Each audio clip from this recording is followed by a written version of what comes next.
This is VK3SL testing on 160 metres and 2 metres test missions on Friday nights, 11:30 session. It's very cold in this part of the world now. Anyway, we'll follow on from the last video about FM on the medium frequency bands. Now I know a lot of people are scared of FM. They tune in, it's all distorted, they don't know what to make of it, and they think there's something wrong with the transmission. But really it just requires a little bit of skill on an AM receiver to tune off a little bit, and you can get quite surprisingly good results.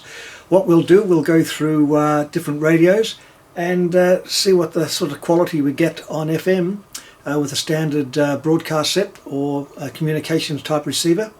Of course, a lot of people don't have FM these days, although FM's been on most popular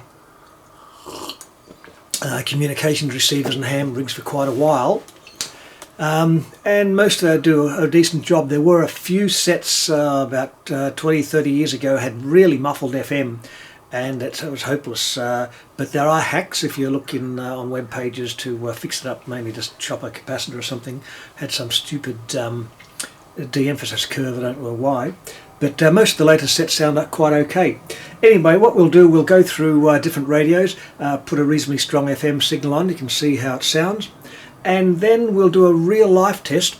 We'll actually listen off a receiver, off an antenna, a remote antenna, to a transmission in low noise. Fucked that up, haven't I? Oh, first one's much better. And then I'll do a more real life test. I'll actually listen off an antenna at night, and with all the background noise, and have a very low signal on FM, and you can find out how well it works. We'll compare the two, AM and FM, at low signal levels and background noise. So that should be an interesting test. So we'll look at the test bench and get on with it. Thanks.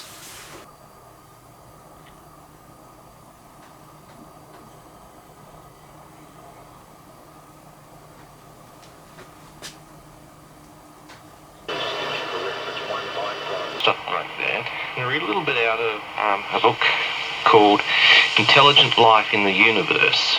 It was written by I.S. Schlosky, and I'll spell that S-C-H-K-L-O-F-V. Sky. Well, night sky is the only one you can see really properly, isn't it? With the stars. You can look up at the daytime, all you see is clouds and blue. They're not particularly easy to use, planispheres, because, you're up there, you look up, and it's a nice big curved space above you, and all it gets represented by is, well, if you're looking north, it sort of looks like a crescent moon that you're looking at as the representation of it, and it's a bit hard to actually... So just read a little bit about asteroids. But the energy expended in carving out the meteor crater by explosive impact is comparable to the explosion of a 20 megaton nuclear weapon, close to the maximum limit of our current technological limits for thermonuclear devices. The strange structure is produced, which looks extraordinarily like the organisation of the Type 5. Two alternatives remain. We may assume that ragweed flourishes in the asteroid belt, as in the illustrations of probes, even in the deep interiors, simply after sitting on the shelf for a short period of time. In recent years, the Soviet scientist Bari supposed that the Orgel meteorite originally had only raciometric mixture of organic molecules. But these molecules were palatable to terrestrial microorganisms. To rigorous and multifaceted chemical analysis, there seems little doubt of the existence of indigenous high molecular weight paraffins, long-chain aromatic hydrocarbons like tar. The Lyrids, it's Lyrids, have never dropped a meteorite, nor have the Quadrantids, nor the Geminids, or the many other showers which every astronomer is familiar with. There is no reason to connect meteorites with these showers. Calculation by aid of the theory of probabilities, and we find that the chances against this occurrence are about 50,000 to 1. We'll try now with a real life situation. I'm actually transmitting a signal to one antenna, picking up on a remote antenna, so I've got lots of noise mixed in it, like a real-time situation with noise, very low signal strength. So we'll see how FM compares to AM in that situation. We'll first try the Codan. Now, that's a low signal strength on AM. Normally come to be in a given way. Now on 1865 kilohertz, this has got an AM filter, fairly sharp filter. We'll move now up to 1868 kilohertz on FM and see what the difference is. First of all, I'll put this on FM now. It's centre frequency and you can hardly hear it. In fact, you can't hear it at all. I'll move it up to 1868 kilohertz and see how it goes. So here we go.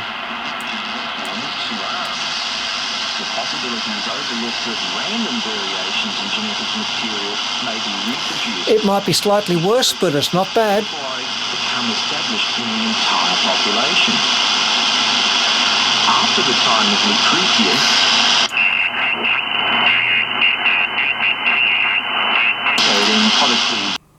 we'll try it now with some other receivers.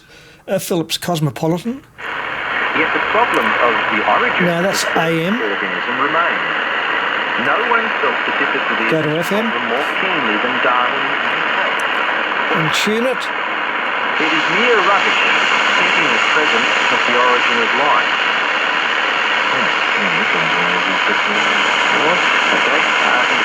Darwin wrote in a letter to Hooker in 18...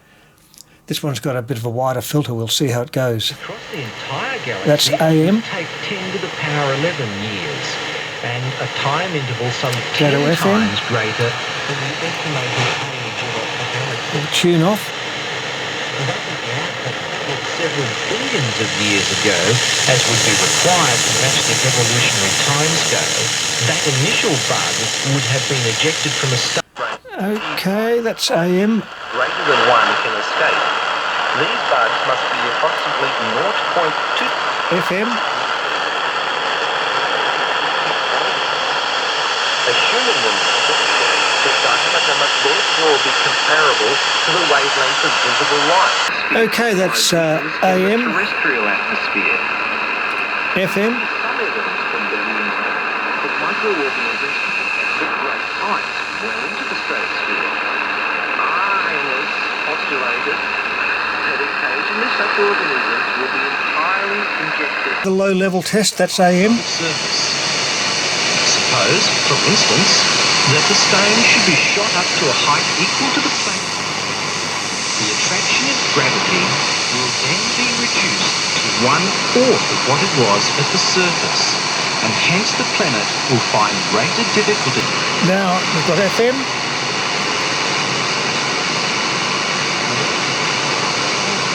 Voyage of the moon, in which he describes Tune off a bit. the Columbia.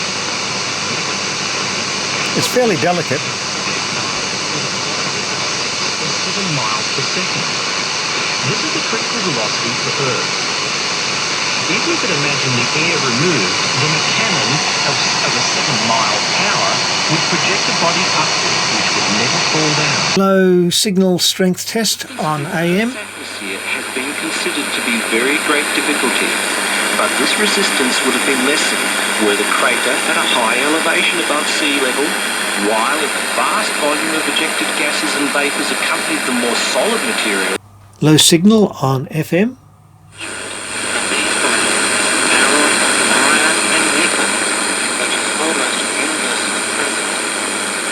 Sometimes, as in the route and sidewalk, the whole object consists of little else. Sometimes this alloy is in grains distributed through the mass. When Nordskjold, Nordskjold.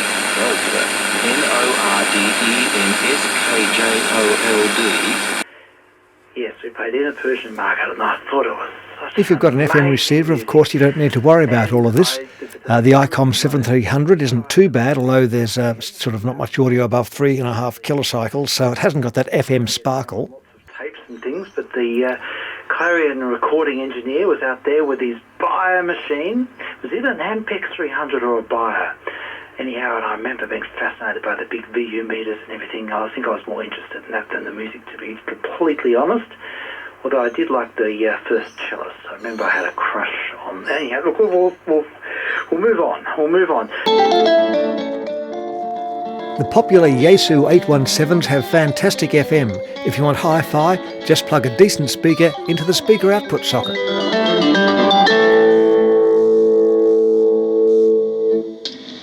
Greetings, one and all, to our evening missions here on 160 metres and 2 metres in the narrowband FM mode. This is VK3SL testing, and we're here again. In fact, I don't know in what sort of state I'm in, to be honest, because I've just woken up.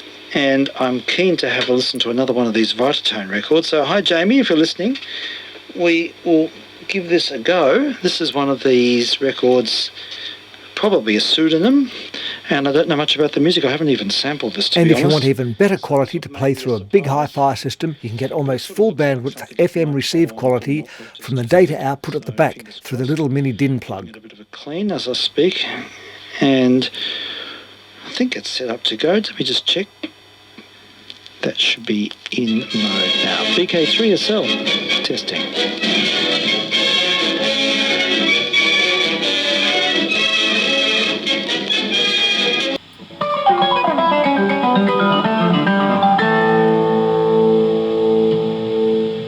VK3SL testing on 160 metres and 2 metres narrowband FM tests.